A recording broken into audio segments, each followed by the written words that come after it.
인천의 초가을, 오후 늦은 시간에 김미숙은 버스에서 내려 조용한 골목길을 걸었다. 67세의 나이에도 혼자 사는 삶에 익숙해져 있었고 2주간 부산에 사는 사촌 언니 집에 머무는 동안 내내 마음 한구석에는 집으로 돌아가는 안도감이 자리하고 있었다. 40년 넘게 청소 일을 하며 모은 돈으로 마련한 이 집은 그녀의 자부심이자 평생의 결실이었다. 그러나 대문 앞에 서는 순간부터 어떤 이상한 기운이 스며들었다. 열쇠가 들어가지 않았다. 아무리 돌려도 움직이지 않았다. 뭔가가 바뀌어 있었다. 김미숙은 16살에 학교를 그만두고 서울로 올라와 청소 일을 시작했다. 새벽마다 빵집을 닦고 낮에는 보험회사 사무실을 쓸고 밤에는 병원 복도를 걸며 버텼다. 그렇게 쌓인 돈으로 마침내 인천 외곽의 작은 2층 주택을 사게 되었을 때 그 집은 단순한 건물이 아니라 인생 전체였다. 월세에서 벗어났다는 해방감, 아들이 언젠가 안정된 삶을 살 수 있으리라는 믿음, 그것이 집에 깃들어 있었다. 그녀에게는 외동아들 김준호가 있었다. 어릴 적 남편이 집을 떠난 뒤 그녀는 오로지 아들 하나만 바라보며 살았다. 학비를 벌기 위해 밤새 일하고 도시락을 싸들고 새벽 첫차를 타며 버텼다. 준호가 은행에 취직했을 때 김미숙은 이 집을 아들에게 물려줄 생각만 하고 있었다. 자기 집이라는 사실 하나만으로도 그동안의 고된 삶이 헛되지 않았다고 믿었다. 하지만 오늘 열쇠가 돌아가지 않는 이 문은 무언의 경고 같았다. 대문 너머에서 들리는 인기척에 이어 문이 열렸다. 문 앞에 서 있는 이는 며느리 박은지였다. 결혼 후 3년 동안 달콤한 목소리와 공손한 태도로 가장했던 그 모습은 사라지고 차갑고 무표정한 얼굴로 서 있었다. 그녀의 말투는 단호했고 더 이상 가족이라 부르지 않는 거리감이 스며 있었다. 박은지는 처음 만났을 때만 해도 완벽한 며느리처럼 보였다. 준호와 함께 주말마다 집에 찾아와 꽃을 들고 인사했고 어머니의 음식을 칭찬하며 웃음을 지었다. 김미숙은 마음을 열었고 결혼식도 자신의 돈으로 성대하게 치러주었다. 신혼 초기에는 세 식구가 비교적 평온하게 지냈다. 그녀는 며느리의 부드러운 태도에 안도했고 아들의 가정이 안정될 거란 믿음에 잠시나마 마음을 놓았다. 그러나 변화는 천천히 조용히 시작되었다. 먼저 집안의 소소한 물건들에 대한 며느리의 평가가 달라졌다. 낡은 소파, 오래된 액자, 할머니 때부터 내려온 유리 장식품에 대한 말들이 점점 늘어났다. 대화의 어조는 상냥했지만 그 안에는 불만이 숨겨져 있었다. 시간이 지나면서 소유의 경계가 흐려졌다. 우리 집이라는 말이 은연중에 등장했고 그녀의 사진은 액자에서 사라지고 현대적인 인테리어로 교체되기 시작했다. 김미숙은 이를 견디며 조금만 기다리면 괜찮아질 것이라고 스스로를 달랬다. 결혼 초반에는 어느 가정이든 이런 갈등이 있다고 믿었다. 그러나 문을 열고 들어선 지금 그 위태로운 균형이 완전히 무너졌다는 걸 느꼈다. 이 집은 더 이상 자신의 집이 아니었다. 열쇠가 맞지 않는다는 건 단순한 물리적 문제 이상이었다. 이미 마음과 법적 관계까지 바뀌어 있었을 가능성이 머릿속을 스쳤다. 박은지는 담담한 목소리로 모든 걸 통보했다. 문을 바꿨고 서류를 정리했으며 이 집은 이제 자신들과 준호의 집이라고 말했다. 김미숙의 이름으로만 존재하던 공간이 어느새 그들의 계획 속에 흡수되어 있었다. 준호는 집 안 어딘가에 있었다. 아들 얼굴을 떠올렸지만 떠오른 건 그가 어린 시절 엄마를 기다리던 모습이 아니라 최근 몇 달 동안 무기력하고 무관심하게 고개를 끄덕이던 장면이었다. 이 모든 상황은 순식간에 벌어진 일이 아니었다. 지난 3년 동안 조금씩 조용히 진행된 일이었다. 며느리의 태도는 점점 노골적으로 변했고 아들은 그저 침묵으로 동의해왔다. 김미숙은 그 침묵이 가장 잔인하다는 것을 이 순간에야 실감했다. 자신이 평생 걸어온 길이 머릿속에 파노라마처럼 스쳤다. 새벽의 빵집, 냉정한 사무실 복도, 겨울밤의 병원 창문. 모든 고단함의 끝에 마련한 집 한 채였다. 그것이 지금 눈앞에서 통째로 부정당하고 있었다. 그녀는 아무 말도 할 수 없었다. 하지만 속 안에서 조용히 뭔가가 깨지는 소리가 들렸다. 그것은 단순한 충격이 아니었다. 누군가에게 평생을 걸고 믿었던 신뢰가 무너지는 소리였다. 그러나 같은 순간 깊은 곳에서 또 다른 무언가가 깨어났다. 수십 년 동안 타인을 위해 희생하며 억눌러왔던 자존심과 결심이었다. 세상이 자신을 밀어낼 때마다 참고 일어나 살아왔던 지난 세월이 다시 떠올랐다. 김미숙은 이 상황이 단순한 갈등이 아니라 인생 전체를 건 싸움이 될 것임을 직감했다. 이 집은 단순한 벽돌과 지붕이 아니라 인생의 상징이었다. 그녀는 이 싸움이 결코 쉽지 않다는 것을 알고 있었다. 한국 사회에서 고령 여성이 가족과 부딪히는 문제는 종종 감정에 묻혀 사라지고 많은 이들이 침묵 속에 밀려난다. 하지만 그녀는 침묵하지 않기로 마음속 깊이 다짐했다. 이 순간이 바로 자신의 인생을 지켜야 하는 시점이었다. 준호의 이름을 한번 마음속으로 부르며 그녀는 차분히 생각을 정리했다. 사랑으로 시작된 신뢰가 배신으로 끝났을 때 남는 건 두려움이 아니라 선택이었다. 이 집을 빼앗기느냐, 되찾느냐. 인생의 마지막 전장은 바로 여기라는 것을 깨닫는 순간이었다. 그리고 그날 오후 인천의 골목길에 서 있던 한 노년의 여인은 다시 한번 마음속에 단단한 결심을 새겼다. 이번에는 누군가를 위해서가 아니라 자신을 위해서였다. 김미숙은 열쇠가 돌아가지 않았던 순간부터 밤새 잠을 이루지 못했다. 오랫동안 자신이 쌓아온 삶이 무너질 수 있다는 사실이 머릿속을 내리쳤다. 하지만 그보다 더 무거운 건 이 집을 세우기까지 걸어온 지난 세월이었다. 16살이던 시절 가족의 생계를 위해 고향 전라북도를 떠나 서울로 올라왔던 날이 머릿속에 선명하게 떠올랐다. 그때부터 모든 시간은 노동으로 이어졌다. 새벽이면 빵집 문을 열기 전 바닥을 닦고 오븐을 정리했고, 낮에는 보험회사 사무실을 청소하며 회전문 옆에 서서 사람들의 발소리만 듣고 하루를 보냈다. 밤에는 병원 건물의 복도를 걸으며 고무장갑에 손이 짓무르는 걸 참고 걸레를 쥐었다. 그렇게 하루에 3곳을 오가며 일한 세월이 15년이 넘었다. 그 시간 동안 그녀는 아무것도 소비하지 않았다. 명절 선물도 사치였고 옷 한 벌도 쉽게 사지 않았다. 가끔 주변에서 왜 그렇게까지 아끼느냐고 묻는 사람도 있었지만 대답은 하나였다. 아들에게 집을 남기고 싶었다. 매달 모은 월급은 한 푼도 허투루 쓰지 않고 적금 통장에 차곡차곡 쌓였다. 손바닥은 거칠어졌고 손톱은 화학세제에 물들었지만 그녀는 그 시간을 후회한 적이 없었다. 40대 초반이 되었을 때 은행 잔고가 처음으로 1억 원을 넘었다. 그 무렵 인천 변두리에 낡은 단독주택 매물이 나왔다. 방이 3칸이고 오래되었지만 구조가 튼튼했다. 은행 대출을 조금 끼고 모든 적금을 깨서 계약금을 걸었다. 등기부에 자신의 이름을 새겨넣던 날 김미숙은 조용히 통장을 접어 가슴에 넣었다. 그 집은 단순한 건물이 아니라 그녀의 노동과 청춘, 그리고 한 아이를 키워낸 세월 그 자체였다. 남편이 집을 나간 건 준호가 5살이던 겨울이었다. 하루아침에 모든 생활비를 가지고 사라졌고 그날 이후 그녀는 혼자서 모든 것을 짊어졌다. 아들을 어린이집에 맡기고 새벽에 나갔다가 밤늦게 돌아오는 생활이 이어졌다. 주변에서는 다시 결혼하라는 말도 있었지만 그녀는 단 한 번도 그런 생각을 한 적이 없었다. 아들이 전부였고 그 아이를 위해 사는 게 삶의 이유였다. 세월은 빠르게 흘러갔다. 준호는 고등학교를 졸업하고 대학을 나와 은행에 취직했다. 어릴 때부터 어머니의 고생을 지켜봤기에 그녀는 아들이 언젠가는 자신에게 고마움을 느끼리라 믿었다. 그래서 아들이 결혼할 때 이 집을 내어주는 것도 주저하지 않았다. 잠시만 같이 지내자는 말에 의심하지 않았고 부부가 살다가 돈을 모아 나가겠다는 말을 그대로 믿었다. 잠시라는 단어가 얼마나 위험한 약속인지 그때는 알지 못했다. 집은 단순히 잠을 자는 곳이 아니라 그녀의 삶이 깃든 공간이었다. 하지만 아들과 며느리가 함께 살기 시작하면서 집은 조금씩 변했다. 예전의 침묵이 평화였다면 지금의 침묵은 경계와 소외였다. 며느리의 물건이 하나둘 늘어나고 벽에 걸린 가족 사진이 사라지고 낯선 가구가 들어올 때마다 김미숙의 마음속에서는 어떤 균열이 더 커져갔다. 그것은 소리 없이 진행되는 점령 같았다. 그녀는 스스로를 설득했다. 며느리가 젊으니 집안을 새롭게 꾸미고 싶을 수도 있다고. 아들이 결혼했으니 우선순위가 달라질 수 있다고. 하지만 어느 날 밤 늦게 돌아와 거실을 마주했을 때 오랫동안 앉아있던 오래된 소파가 사라진 것을 보고 처음으로 낯선 불안이 심장을 스쳤다. 그 불안은 시간이 지날수록 현실이 되어갔다. 그 불안이 생긴 순간마다 김미숙은 과거를 떠올렸다.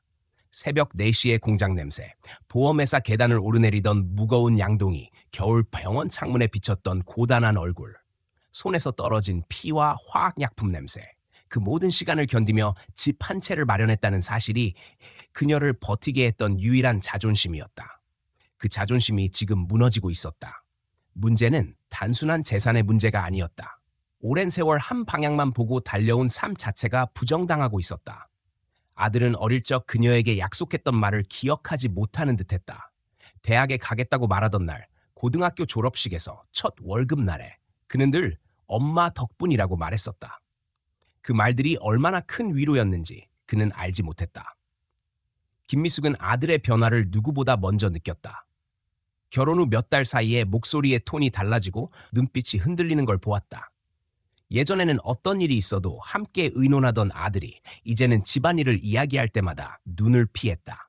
며느리의 입장이 우선이 되었고 어머니의 목소리는 점점 배경음처럼 취급되었다.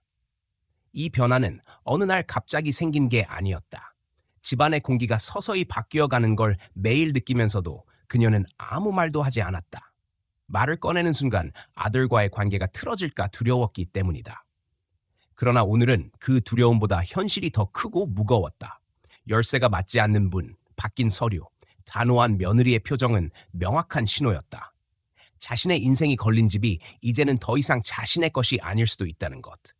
그것은 단순한 불안이 아니라 구체적인 위기였다. 김미숙은 거기서 무너질 수 없었다. 과거의 자신이 하루에 3곳의 직장을 전전하며 살아남았던 사람이라는 것을 잘 알고 있었다. 돈이 없어도 포기하지 않았고 남편이 떠나도 버텼던 사람이었다. 이 집을 지켜내는 건 단순한 재산 싸움이 아니라 그 모든 시간을 지켜내는 싸움이었다. 그녀는 과거를 잊지 않았다. 그 기억들이 지금의 자신을 움직이게 했다. 그녀의 머릿속은 빠르게 돌아갔다. 어떻게 이 상황이 가능했는지, 누가 어떤 계획을 짜고 있었는지, 그리고 무엇을 지켜야 하는지 이미 정리가 시작됐다. 며느리가 언제부터 이런 계획을 품었는지는 모르지만 적어도 지금은 분명히 이 싸움의 출발선에 서 있다는 것만은 확실했다. 준호가 여전히 이 싸움의 중심에 있다는 사실도. 김미숙은 아들의 얼굴을 떠올렸다. 5살이던 겨울날 주머니에 귤 1개를 쥐어주며 약속했던 그 아이. 엄마를 지켜주겠다는 약속은 이제 먼 기억 속 그림자였다. 하지만 그녀는 그 기억을 증오로 바꾸지 않았다. 그것은 오히려 결심으로 바뀌고 있었다. 자신이 포기하지 않는 한 이 집은 쉽게 빼앗길 수 없었다. 오랜 세월의 피와 땀으로 세운 집이었다. 누군가의 손에 쉽게 넘어가게 둘 수는 없었다.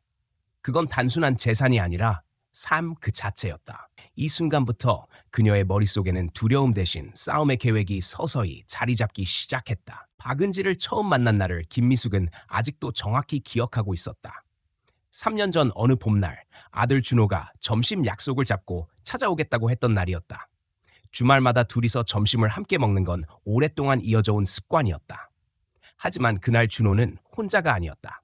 단정한 차림의 젊은 여자가 그의 곁에 서 있었다. 웃음이 밝았고 말투는 조심스러웠다. 처음 인사하는 순간부터 김미숙은 묘한 안도감을 느꼈다. 아들이 드디어 믿을 수 있는 사람을 만났다는 확신에 가까운 감정이었다. 그녀는 첫인상에 쉽게 마음을 열었다. 며느리의 손에는 작은 꽃다발이 들려 있었고 김미숙의 이름을 또렷하게 부르며 공손하게 인사했다. 그녀는 마치 오래전부터 가족이었던 것처럼 자연스럽게 다가왔다. 대화는 부드럽고 다정했다. 준호는 옆에서 미소만 지으며 두 여인을 번갈아 바라보고 있었다. 그 순간만큼은 세상의 모든 불안이 사라지는 듯했다.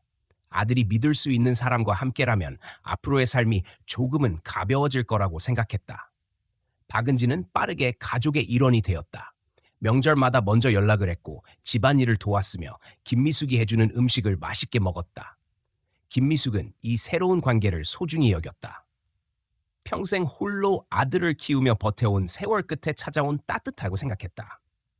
처음 몇 달 동안 그녀는 며느리를 진심으로 아꼈다. 결혼식 준비도 아낌없이 지원했다. 자신이 모아온 돈에서 800만 원을 꺼내 교회 예식장 대관과 피로연 비용을 부담했다. 신혼부부가 안정된 출발을 할 수 있도록 돕는 게 어머니의 역할이라고 믿었다. 결혼 후 첫 해는 그야말로 평화로웠다.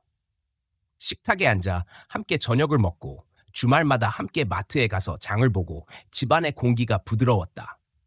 며느리는 요리를 배운다며 김미숙에게 자주 물었고 함께 주방에서 시간을 보내며 웃는 일이 잦았다. 그녀는 그 시간을 오랜 외로움의 끝에서 만난 소중한 선물처럼 느꼈다. 아들이 행복해 보였고 며느리의 태도는 세심했다.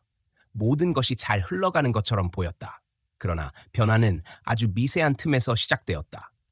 어느 날부터인가 며느리의 시선이 집안을 훑을 때마다 알 수 없는 뉘앙스가 느껴졌다.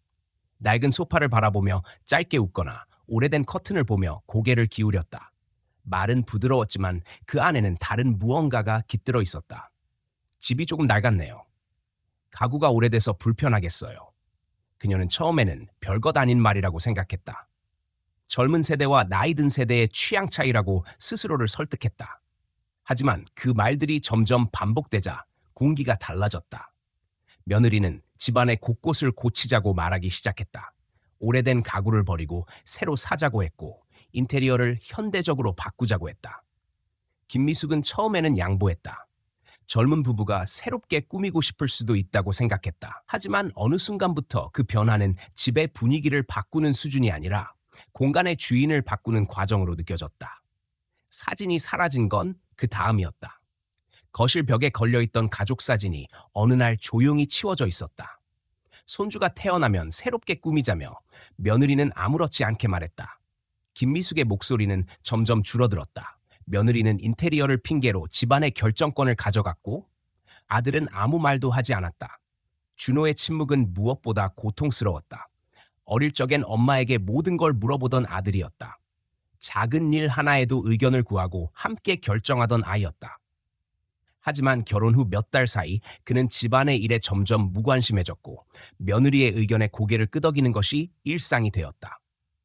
집안의 주도권은 조용히 그러나 확실하게 넘어갔다. 며느리는 손님을 자주 데려오기 시작했다. 김미숙의 허락 없이 지인들을 집으로 불러 모임을 열었고 부엌과 거실은 어느새 그녀의 공간이 되었다. 주방 수납장이 며느리의 취향에 맞게 정리되었고 김미숙이 아끼던 그릇은 박스에 담겨 창고로 옮겨졌다. 이유는 단순했다. 요즘 쓰는 스타일이 아니다. 그녀는 처음에는 말 한마디 하지 않았다. 집안의 분위기를 흐리게 하고 싶지 않았기 때문이다. 아들이 불편해할까봐, 며느리가 상처받을까봐 마디 침묵으로 시간을 흘려보냈다. 하지만 침묵은 곧 권리를 빼앗기는 결과로 이어졌다. 며느리는 점점 더 당당해졌고 김미숙의 존재는 집안에서 점점 작아졌다. 그녀가 아들에게 마음속 이야기를 꺼낸 건 단 한 번뿐이었다. 어느 날 늦은 저녁 식탁에 앉아 조심스럽게 말했다. 이 집이 조금 낯설게 느껴진다. 그러나 아들은 짧은 말만 남겼다. 괜찮을 거야. 그것이 전부였다. 더 이상 어떤 대화도 이어지지 않았다. 그때부터 집안의 균형은 완전히 기울었다. 며느리는 인테리어 잡지를 들여오고 부동산 시세를 언급하기 시작했다. 언젠가는 우리 집을 더 넓히고 싶다는 말을 아무렇지 않게 내뱉었다. 우리 집이라는 단어가 입에 익어가는 걸 김미숙은 매일 들었다. 그 말은 그녀의 가슴에 서서히 균열을 만들었다. 그녀는 어느 날 깨달았다. 이 변화는 며느리 한 사람의 성격 문제가 아니었다. 아들과 며느리는 이 집을 자신들의 삶의 중심으로 만들고 있었고 김미숙은 이미 주변인으로 밀려나 있었다. 처음의 다정함은 계획된 접근일지도 모른다는 생각이 마음 한구석에 자리 잡기 시작했다. 그녀는 다시 과거를 떠올렸다. 그토록 열심히 일해 마련한 집, 남편이 떠난 뒤에도 무너지지 않고 버텨낸 시간, 아들의 미소를 보며 모든 고통을 잊었던 날들. 그 모든 시간이 며느리의 손끝에서 조용히 지워지고 있었다. 그리고 어느 순간부터 며느리는 김미숙에게서 어머니라는 호칭 대신 시어머니라는 표현을 입에 올리기 시작했다. 그것은 아주 미세한 언어의 변화였지만 그 안에는 선이 그어져 있었다. 가족이 아니라 거리를 둔 관계로 재정이 된 순간이었다. 그녀는 이 모든 것을 묵묵히 지켜보며 단 하나만 확신했다. 이 변화는 멈추지 않을 것이라는 사실이었다. 며느리는 이미 공간의 주인이 되었고 아들은 침묵으로 동의했다. 김미숙은 더 이상 예전의 자리를 되찾을 수 없다는 걸 알았다. 그러나 동시에 마음속 깊은 곳에서 조용히 무언가가 단단해지고 있었다.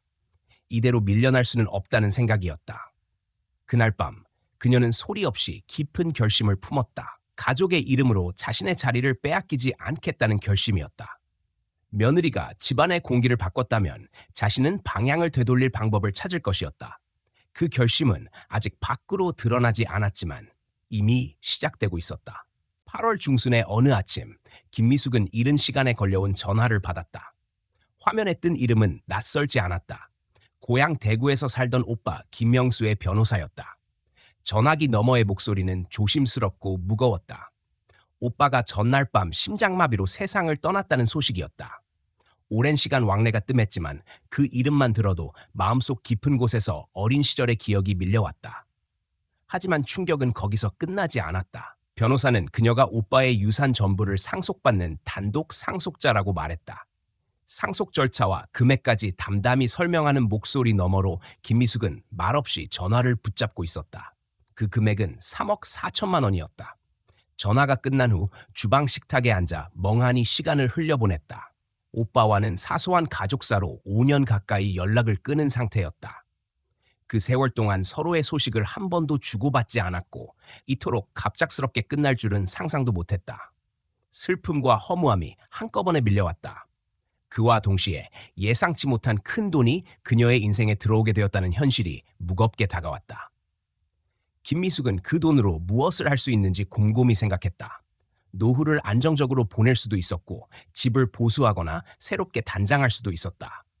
하지만 어떤 선택을 하든 그것은 그녀의 오랜 삶의 결실을 지키는 중요한 결정이 될 터였다. 그러나 그녀의 마음속 생각은 오래도록 혼자 머물지 못했다. 거실에서 나타난 박은지가 뜻밖의 반응을 보였기 때문이다. 그날 오전 박은지는 마치 우연히 들은 것처럼 태연하게 오빠의 사망 소식과 상속 이야기를 언급했다. 어딘가에서 전화 통화를 엿들은 게 분명했지만 그녀는 슬픔보다는 흥분에 가까운 표정으로 앉아 있었다. 입에 담는 말마다 위로와 걱정을 가장하고 있었지만 시선 속에는 계산이 분명히 있었다. 그녀는 김미숙의 손을 잡고 나긋한 목소리로 나이 든 사람에게 재산이 얼마나 중요한지, 이 돈이 얼마나 큰 기회가 될 수 있는지 천천히 강조했다. 며칠 후 준호가 퇴근해 집에 들어오자 분위기는 달라져 있었다. 박은지는 이미 그에게 모든 이야기를 전해놓은 상태였다. 그동안 무관심하던 아들이 오랜만에 따뜻하게 다가왔다. 장례식 이야기도 잠시뿐 곧 재산 이야기가 자연스럽게 이어졌다. 준호는 김미숙에게 노후에 대한 걱정을 가장한 말로 안심을 권했다. 부동산 투자가 안정적이라는 말, 공동 명의가 좋다는 말, 세금 절감을 위한 방법들. 모든 문장이 익숙하지 않은 언어로 그녀의 귀에 쏟아졌다. 며느리는 태도가 완전히 달라져 있었다. 그동안 점점 멀어지던 관계가 하루아침에 달라졌다. 아침마다 커피를 내려주고 저녁에는 집안일을 함께했다. 김미숙이 오랜만에 따뜻함을 느낄 만큼 그 태도는 자연스러웠다. 하지만 그 부드러움은 계산된 것이었다. 그녀는 일부러 돈 이야기를 돌려가며 언급했고 아들 앞에서는 절대 직접적인 말은 하지 않았다. 대신 가족의 미래와 손주의 교육비, 집을 크게 늘릴 계획 같은 이야기로 포장했다. 어느 날 저녁, 세 식구가 식탁에 둘러앉아 있는 상황에서 박은지는 조심스럽게 집을 새로 리모델링하는 이야기를 꺼냈다. 노후된 집을 고치고 상속받은 돈의 일부를 투자해서 더 가치 있는 자산으로 만들자는 제안이었다.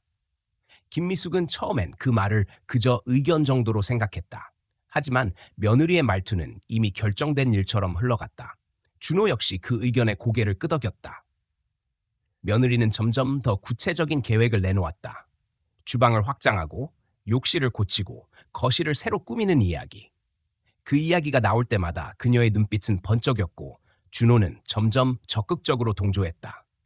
그 모든 과정에서 김미숙의 의사는 점점 배제되고 있었다. 그녀가 허락하거나 거부하기도 전에 모든 결정이 우리 가족이라는 이름 아래 흘러갔다. 며느리는 상속금을 단순한 노후 자금이 아니라 투자 자금으로 보고 있었다. 어느 날에는 은행에 동행하자고 하면서 금융 상담을 받자는 말을 꺼냈다. 그리고 자연스럽게 김미숙의 이름과 아들의 이름이 함께 들어가는 공동 계좌 이야기가 나왔다. 그것은 마치 당연한 수순처럼 포장돼 있었다.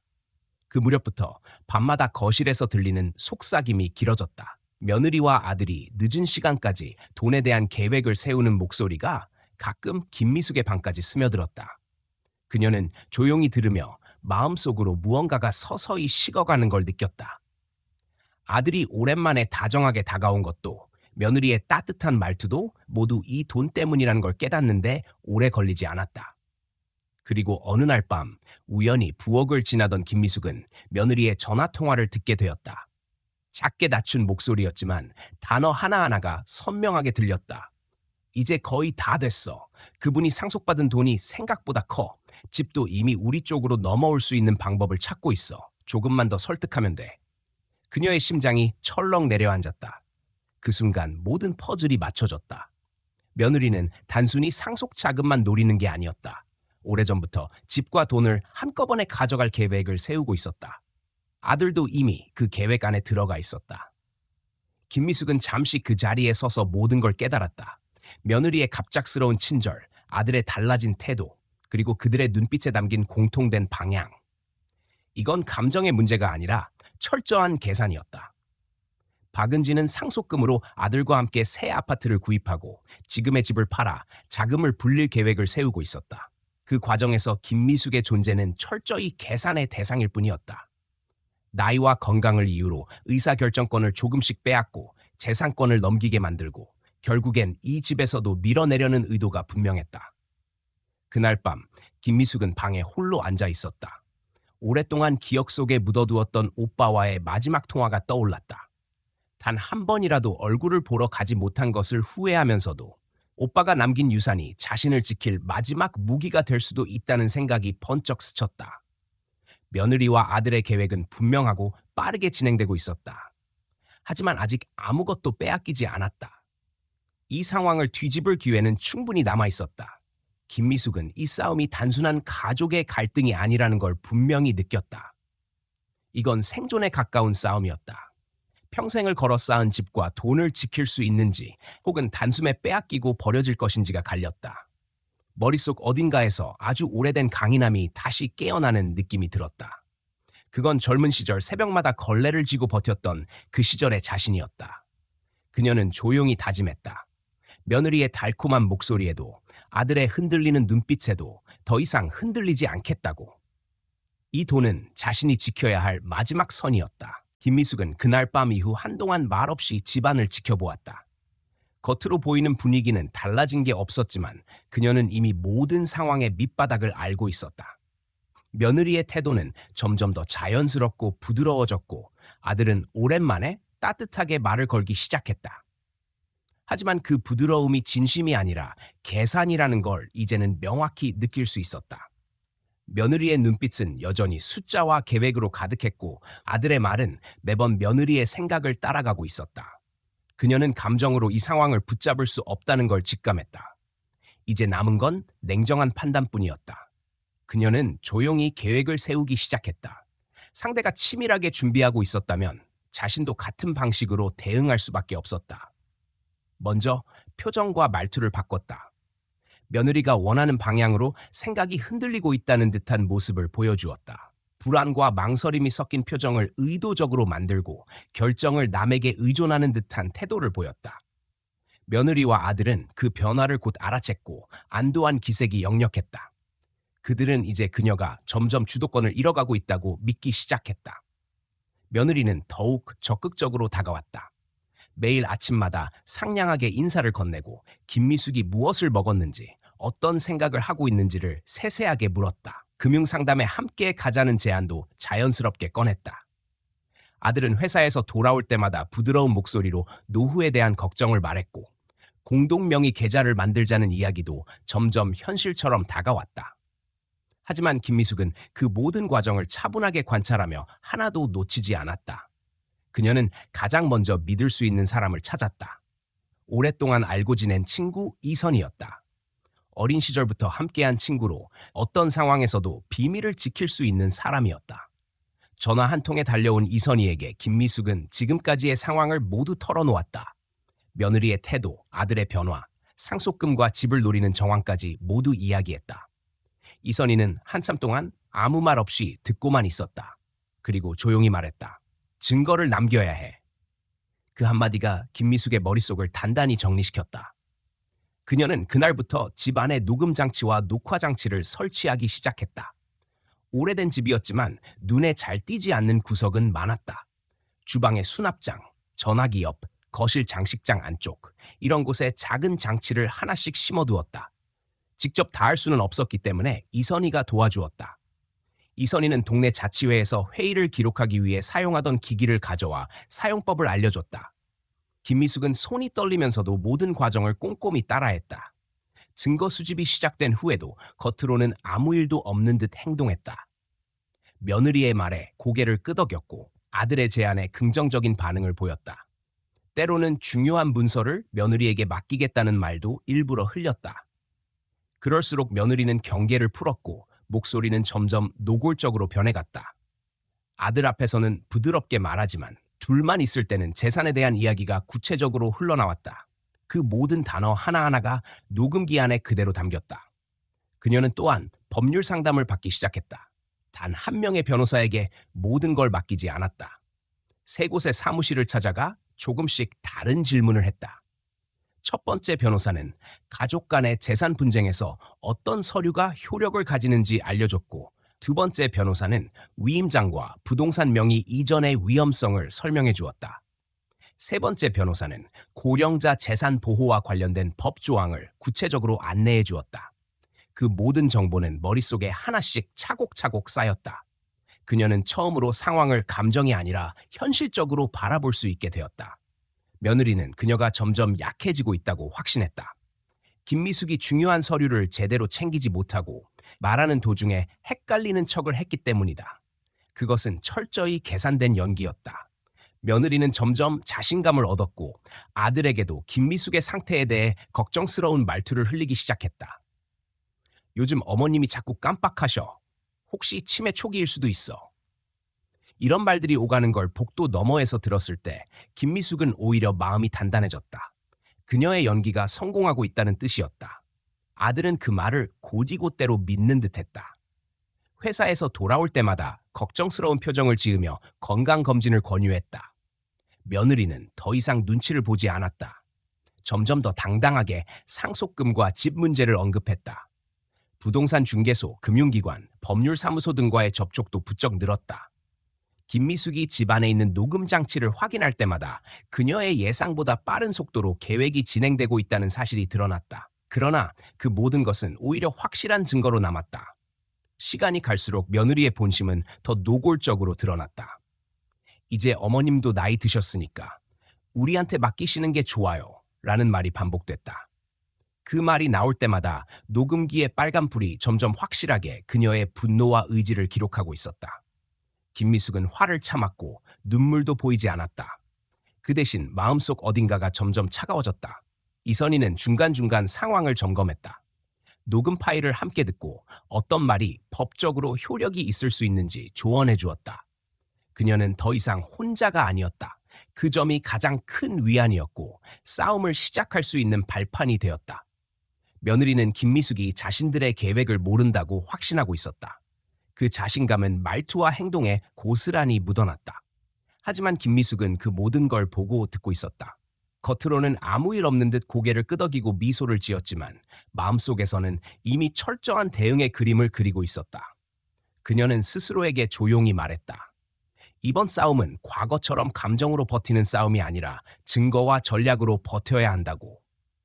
평생을 걸고 일궈온 집과 돈을 지키기 위해서는 이제 한 걸음도 물러설 수 없었다. 그녀는 이미 그 사실을 누구보다 잘 알고 있었다.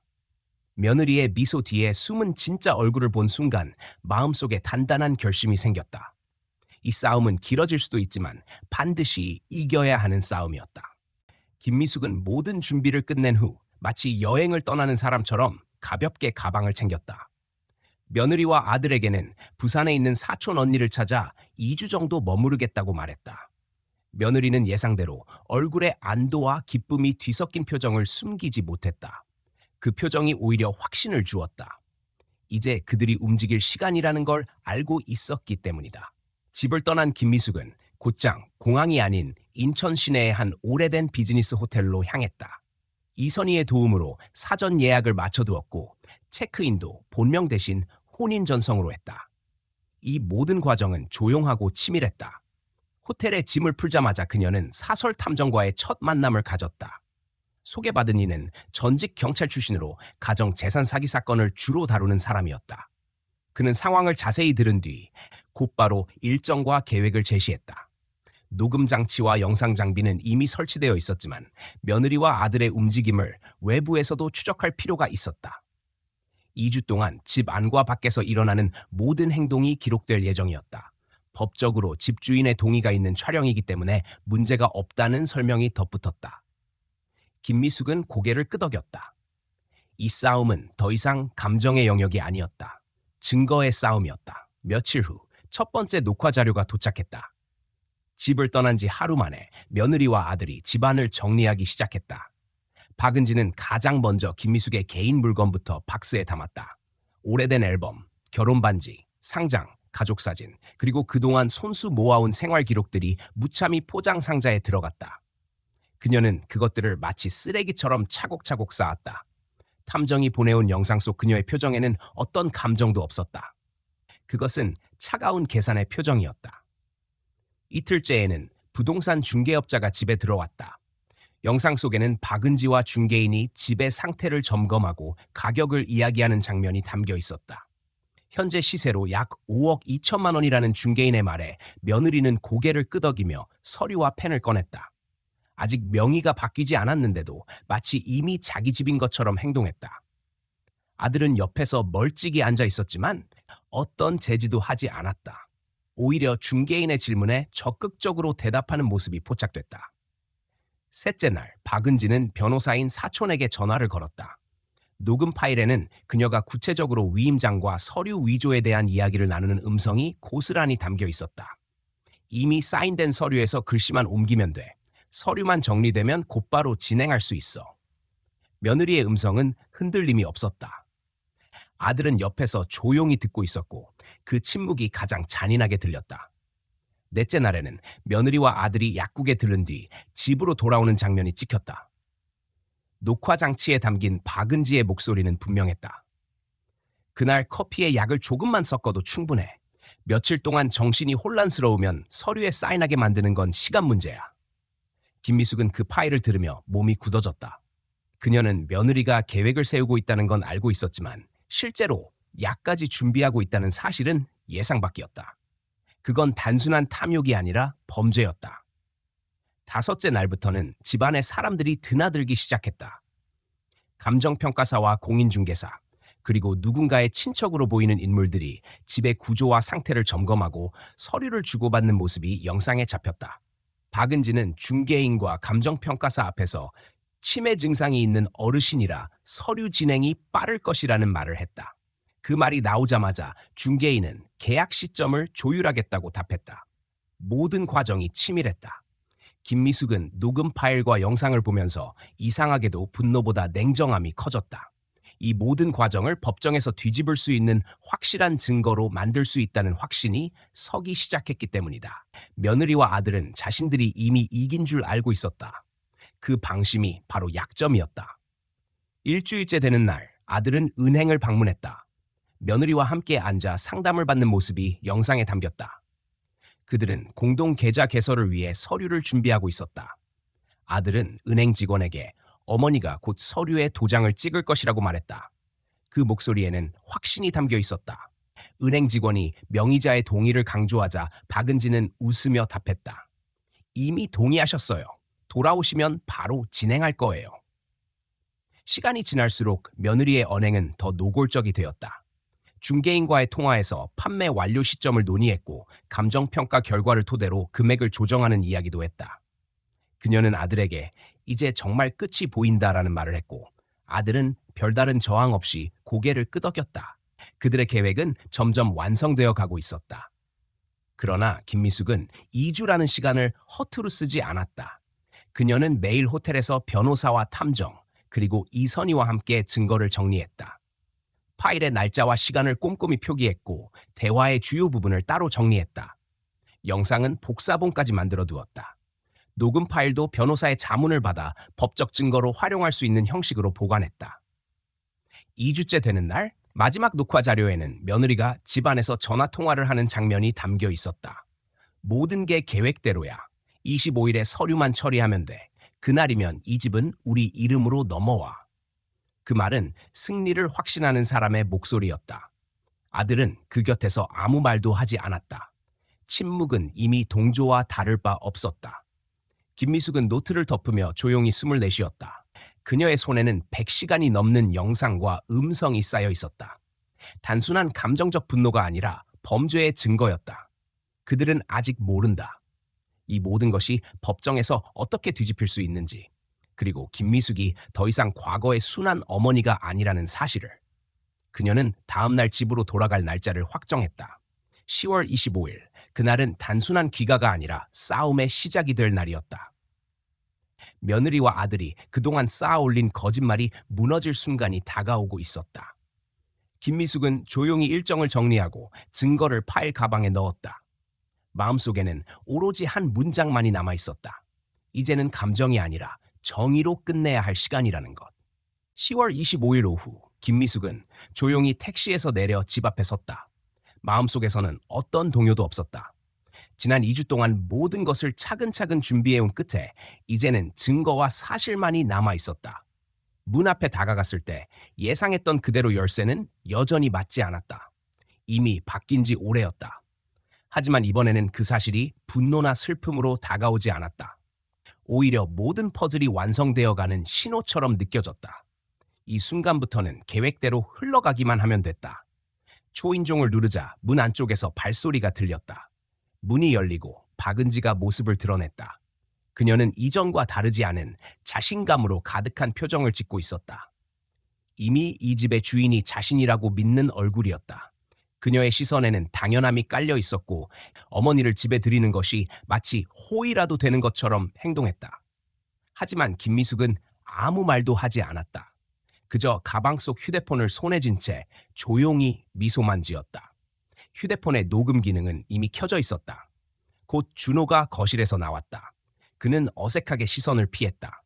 지난 2주 동안 무슨 일이 있었는지 전혀 모르는 표정은 아니었다. 오히려 모든 것을 알고 있었지만 말하지 않은 사람의 표정에 가까웠다. 그 침묵은 그동안 이 모든 일을 가능하게 만든 가장 강력한 요소였다. 김미숙은 거실로 들어서며 담담한 목소리로 말했다. 그 말에는 흔들림이 없었다. 그리고 그녀는 바로 본론으로 들어갔다. 박은지에게 준호를 부르라고 했다. 세 사람 모두 뒷마당으로 나와야 한다고 했다. 며느리는 처음에는 의아해하는 듯하더니 이내 비웃음 섞인 표정을 지으며 고개를 끄덕였다. 그녀에게 이 상황은 아무런 위협으로 느껴지지 않았다. 이미 모든 게 자기 손에 있다고 믿고 있었기 때문이다. 세 사람이 마당에 앉자 김미숙은 가방에서 USB 메모리와 휴대폰을 꺼냈다. 그리고 녹음된 음성을 틀었다.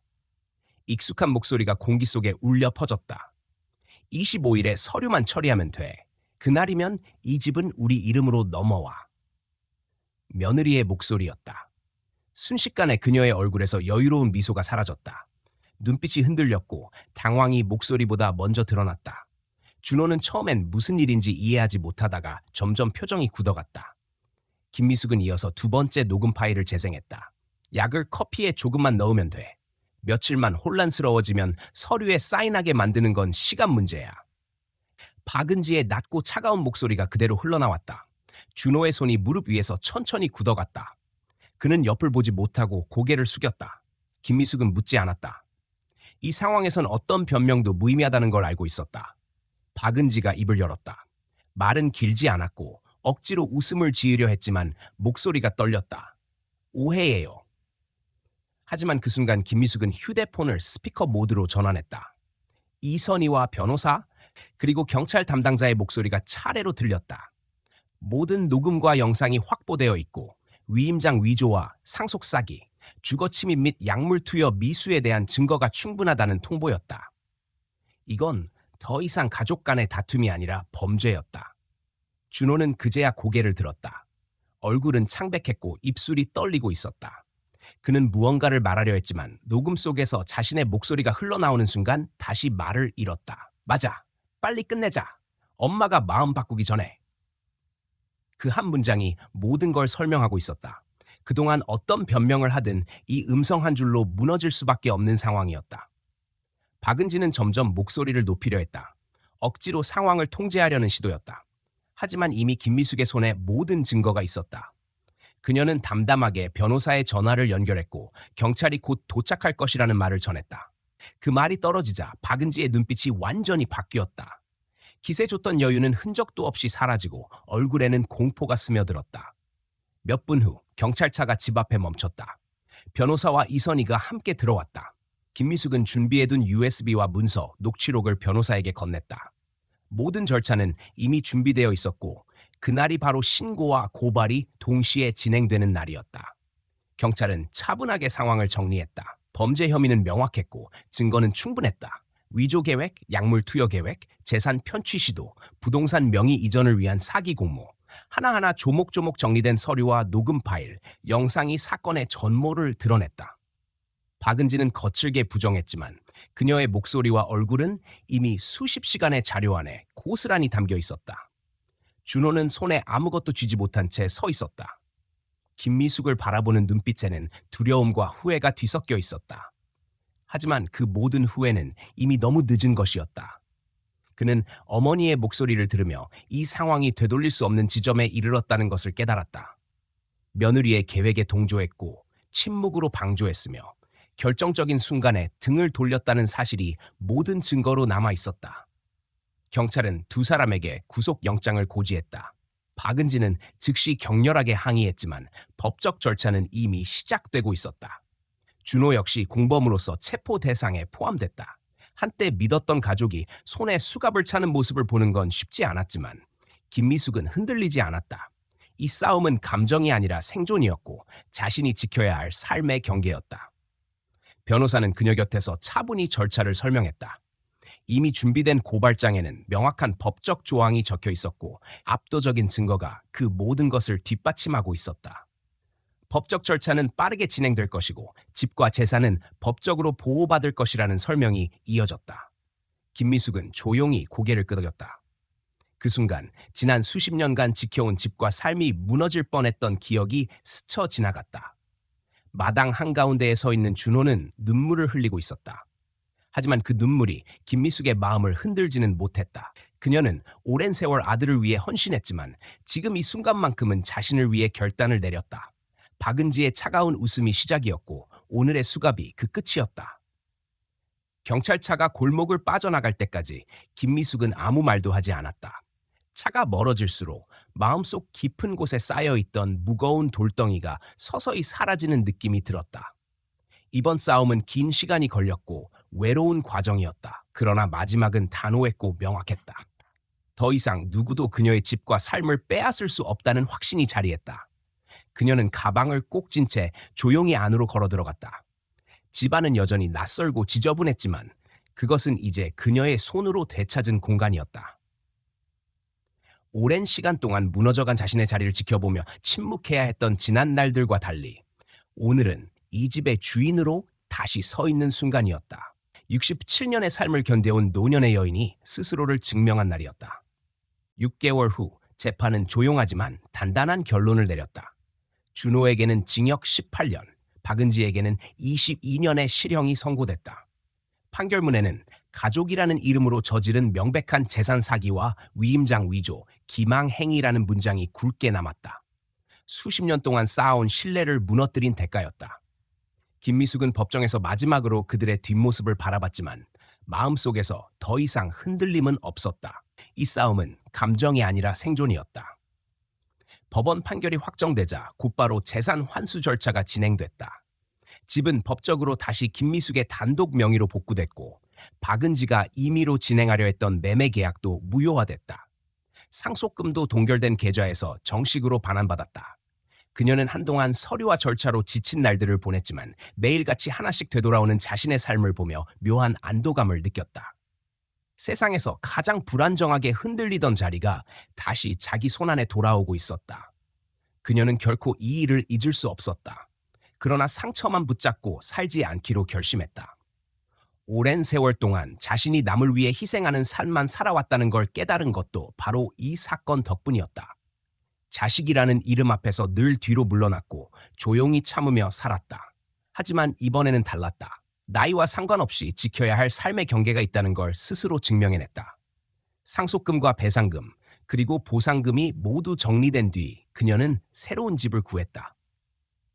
예전처럼 넓은 집이 아니라 조용하고 단정한 주택이었다. 이선희와 상의 끝에 바로 옆집을 계약했다.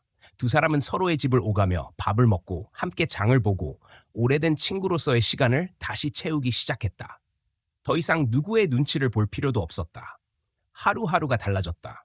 이전에는 집안이 늘 긴장감으로 가득했고 며느리의 눈치를 보며 발을 내딛는 순간마다 위축됐었다. 하지만 이제는 조용하고 느긋한 시간만이 있었다. 이선희와 함께 동네 복지관의 봉사 프로그램에도 참여하기 시작했다. 누군가에게 따뜻한 밥을 내어주고 고령층을 위한 상담 자원봉사도 했다. 김미숙은 오랜만에 누군가의 엄마나 시어머니가 아닌 한 사람의 이름으로 살아가는 시간을 느꼈다. 가끔 밤이 깊어지면 쓰레기통에 버려졌던 사진들을 바라봤다. 어린 준호가 유치원에서 코를 빨갛게 하고 뛰어다니던 모습, 초등학교 입학식 날 교복을 입고 웃던 얼굴, 중학생 때 처음 알바비로 사줬던 케이크 앞에서 밝게 웃던 눈빛. 그 시절의 준호는 분명 따뜻한 아이였다. 그녀는 그 사진 앞에서 긴 한숨을 내쉬곤 했다. 분노도 원망도 아닌 삶이 흘러간 자리에 남은 무거운 공기였다. 편지 한 통이 교도소에서 도착한 건 1년쯤 지난 뒤였다. 준호의 글씨였다. 엄마, 내가 잘못했습니다. 변명하지 않겠습니다. 당신이 한평생을 바쳐 만든 걸 돈 몇 장으로 바꾸려 했습니다. 그걸 멈추지 않았고 눈 감았고 결국 그 선택이 지금의 결과를 만들었습니다. 나를 용서하지 않아도 됩니다. 하지만 언젠가 나를 아들로 다시 기억해 주길 바랍니다. 그 편지를 읽는 동안 김미숙은 아무 말도 하지 않았다. 그녀의 마음은 이미 분노를 지나 고요함으로 식어 있었다. 용서를 쉽게 내릴 수 있는 일은 아니었다. 하지만 그 글자 하나하나에서 진심이 느껴졌다. 마음속 어딘가에 남아있던 아주 작은 불씨가 조용히 흔들렸다. 그녀는 그 편지를 서랍 속에 넣고 잠시 눈을 감았다.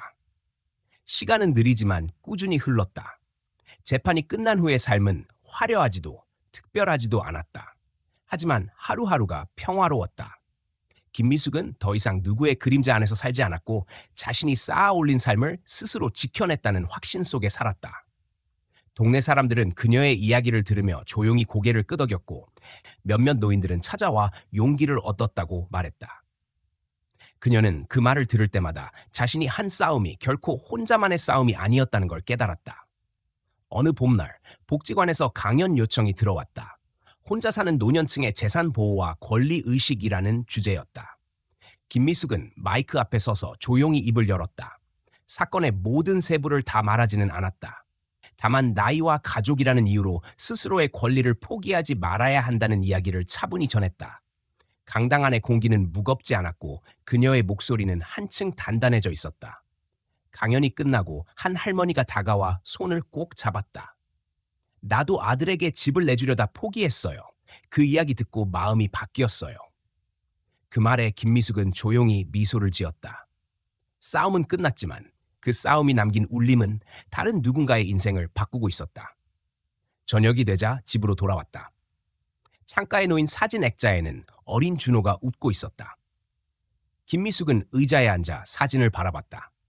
이제는 그 웃음을 볼 때마다 가슴이 무너지지 않았다. 삶이란 어쩌면 가장 소중하다고 믿었던 것에게 상처받는 과정이기도 하고 그 상처를 안고 다시 일어나는 시간이기도 하다. 그녀는 마음속으로 조용히 말했다. 용서는 시간이 필요하지만 자신의 삶을 지키는 일은 지금 이 순간부터 언제든 가능하다고. 나이는 결코 싸움을 피해야 할 이유가 아니며 오히려 지켜야 할 이유가 될 수 있다는 걸 깨달았다. 밤 공기가 스며들었다. 김미숙은 천천히 창문을 닫았다. 지난 세월 동안 자신이 누구를 위해 살아왔는지, 그리고 이제는 누구를 위해 살아가야 하는지 분명히 알 수 있었다. 그녀는 조용히 속삭였다. 이제는 나를 위해 산다. 그 순간 세상은 변하지 않았지만 그녀의 삶은 분명히 달라져 있었다. 상처는 남았지만 두려움은 사라졌고 고독은 있었지만 외로움은 없었다. 무너질 뻔했던 삶의 토대 위에 새로운 시간이 쌓여가기 시작했다. 그것은 복수가 아니라 회복이었다. 그리고 그 회복은 단 한 사람, 김미숙 자신의 선택에서 시작된 것이었다. 그녀는 이 싸움의 끝에서 깨달았다. 진정한 사랑이란 무조건적인 희생이 아니라 서로의 경계를 존중하는 데서 시작된다는 것을.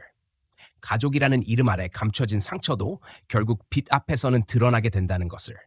늦었다고 생각되는 나이에도 인간은 자신의 삶을 지킬 수 있다는 것을. 이제 김미숙은 누구의 그림자도 아닌 스스로의 이름으로 남은 생을 살아간다. 그리고 그 삶의 한가운데에는 조용하지만 단단한 믿음이 자리하고 있었다.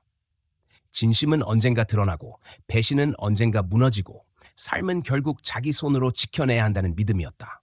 오늘도 끝까지 이야기를 함께 들어주신 여러분께 진심으로 감사드립니다.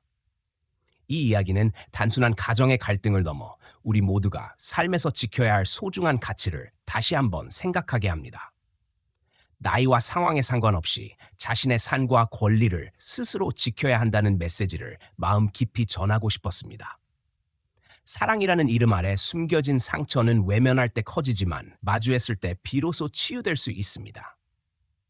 오늘의 이야기가 누군가에게는 용기가 되고 또 다른 누군가에게는 경계와 깨달음이 되길 진심으로 바랍니다. 여러분의 공감과 마음이 모여 이 공간이 더 따뜻하고 의미 있는 곳으로 자라납니다. 영상을 보시고 느낀 점이나 떠오른 생각이 있다면 아래에 소중한 의견을 남겨주세요. 여러분 한 분 한 분의 목소리가 큰 울림이 됩니다. 그리고 이 이야기가 좋았다면 좋아요를 눌러주시고 앞으로도 진심을 담은 이야기들을 계속 듣고 싶으시다면 구독해주시면 큰 힘이 됩니다. 함께 해주셔서 고맙습니다. 여러분의 시간이 헛되지 않도록 언제나 진심을 담아 이야기를 전하겠습니다.